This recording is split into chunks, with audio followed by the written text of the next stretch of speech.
আরে এটা স্বদেশ না, জঙ্গল খারে হয়ে গিয়ে দেখে গেছে।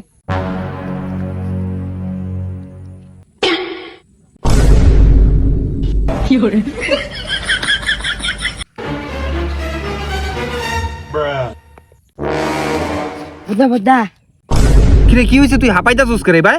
বুদ্ধা বুদ্ধা স্বদেশ না, একটা অত্যন্ত লম্বা অত্যন্ত মোটা ঠ্যাং মাছ যাচ্ছে জঙ্গল। ঠ্যাং মাছটা আবার মাথা নেই কিন্তু লাফাইতেছে এই ভাই। কস কি তাই নাকি? ও হো আমি মাছ দেখেছি জঙ্গল। এই যে স্বদেশ আইতাছে, জিগা দিয়েছে। জিগাও তাহলে। এই স্বদেশ শুন, কিরে তুই বলে জঙ্গল তে অত্থানি বড় অত মোটা স্যাং মাছ ধরছস? দূর এটা তোমার কেলা কইছে, আমি তো জঙ্গল কাটায় মুততেছিলাম। জঙ্গল করে মুত্তা ছিলে? হ তার মানে ওই তুই স্যাং মাছ চিনস না?